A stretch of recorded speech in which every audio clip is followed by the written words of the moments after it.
ডুমডুমত দিন দুপৰতে কৌশলেৰে ধন লুটি নিয়ে দুষ্কৃতিকাৰীৰ দলে। ষ্টেট বেংকৰ ধন উলিয়াই নিয়াৰ সময়তে লুটি নিয়ে নগদ 1 লাখ টকাসহ নথিপত্ৰ।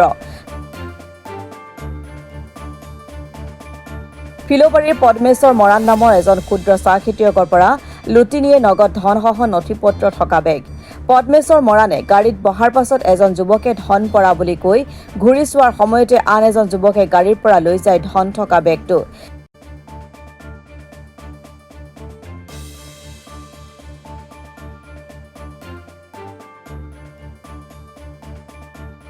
ইতিমধ্যে লোকজনে ডুমডুমা আৰক্ষী থানাত এজাহাৰ দাখিল কৰাৰ লগতে উচিত তদন্ত কৰিবলৈ আৰক্ষীক আহ্বান জনাইছে।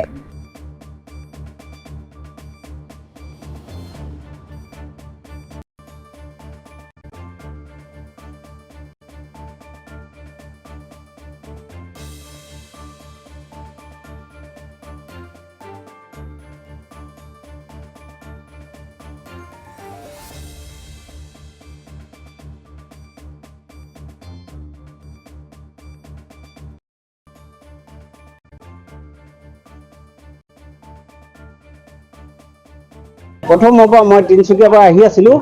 তিনিচুকীয়াৰ পৰা আহি ডুমডুমা ষ্টেট বেংকত সোমাই মোৰ মানে পাটৰ ব্যৱসায় আছে, পাটৰ কাৰণে অলপ 1 লাখ টকা উলিয়ালোঁ। উলিয়াই বেগত ভৰাই মেলি মই এইটো মানে হেণ্ড বেগৰ নিচিনাই আৰু মোৰ তাত সকলো ডকুমেণ্ট আছে, গাড়ী RC আছে 4-5খন আৰু তাত মানে চেকো আছে, চেকত চহী কৰি থোৱা আছে, ATM আছে আৰু ATM বিলাকো আছে আৰু মোবাইল 2টা আছে আৰু টকা 1 লাখ।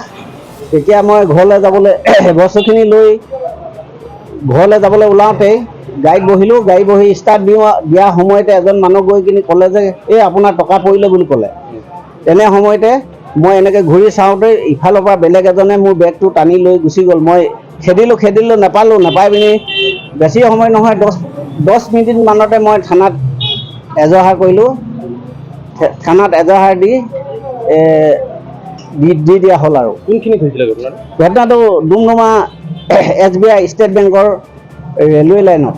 তাত মোবাইল 2টা আছিলে, এতিয়া ফোন এতিয়া বৰ্তমান মোবাইল 2টা, এটা মোবাইল মানে বাজি আছে, এতিয়াও ৰিং হৈ আছে বৰ্তমান। এতিয়া OC ছাৰে অলপ আগত গৈ সুধিছিলোঁ মই, OC ছাৰে ক'লে ডিব্ৰুগড় গেহেম বজাৰ ক'ৰবাত লোকেশ্যন ওলাইছে বুলি ক'লে।